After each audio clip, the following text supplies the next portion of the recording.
অন্তর্বর্তী সরকারের প্রধান উপদেষ্টা ডক্টর মোহাম্মদ ইউনূস তার অধীনে থাকা ২৫ মন্ত্রণালয় ও বিভাগের সচিবদের সঙ্গে বৈঠক করেছেন। সোমবার বেলা ১১টায় প্রধান উপদেষ্টার কার্যালয় ও বাসভবন যমুনায় এই বৈঠক শুরু হয়। মন্ত্রিপরিষদ বিভাগ সংশ্লিষ্টরা জানান, এই বৈঠকে একটি কর্মপরিকল্পনা প্রস্তুত হতে পারে। পরে বিকেল ৩:৩০টার দিকে প্রধান উপদেষ্টা ডক্টর মোহাম্মদ ইউনূসের সঙ্গে বৈঠকের জন্য যমুনায় আসেন বিএনপির শীর্ষ নেতারা। প্রধান উপদেষ্টার বাসভবনে এই বৈঠক অনুষ্ঠিত হবে, যেখানে বিএনপি মহাসচিব মির্জা ফখরুল ইসলাম আলমগীরের নেতৃত্বে দলটির স্থায়ী কমিটির সদস্যরা অংশ নেবেন।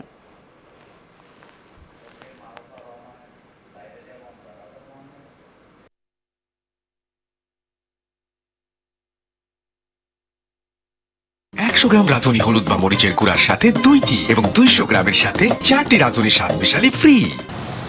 নাফিসা, বিএনপির সঙ্গে বৈঠকটি শুরু হওয়ার কথা ঠিক 4টা বাজে, সেই অর্থে বৈঠকটি ইতিমধ্যেই শুরু হয়ে গেছে।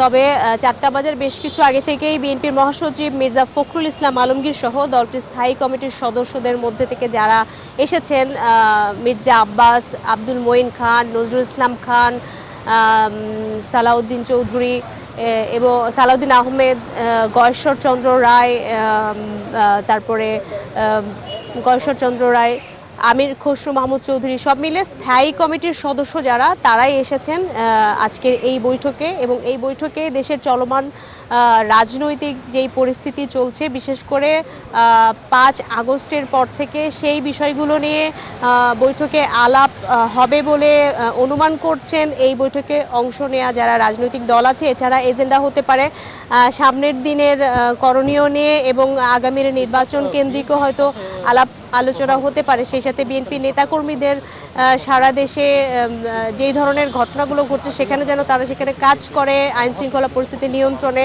আইন মেনে চলে, সেই বিষয়গুলো নিয়েও আসলে আলাপ হওয়ার কথা রয়েছে বলে আমরা জানতে পেরেছি। এবং সব মিলিয়ে বলা যায় যে বৈঠক শেষেই আসলে জানা যাবে, গণমাধ্যমে যদি তারা কথা বলেন, যে কি নিয়ে আসলে এই আলাপ হলো। আর আপনি জানেন নাফিসা যে এর পরপরই কিন্তু জামায়াতের শীর্ষ নেতাদের সঙ্গে বৈঠক করার কথা রয়েছে প্রধান উপদেষ্টা ডক্টর মোহাম্মদ ইউনূসের। এবং তারপর বাম জোট এবং বাম ঘরানার যেই দলগুলো আছে তাদের সাথেও কিন্তু বসবেন অন্তর্বর্তীকালীন সরকারের প্রধান উপদেষ্টা ডক্টর মোহাম্মদ ইউনূস। এবং আগামীকালকে হিন্দু ধর্মাবলম্বীদের সঙ্গেও কিন্তু তার বৈঠকের কথা আমরা জানতে পেরেছি।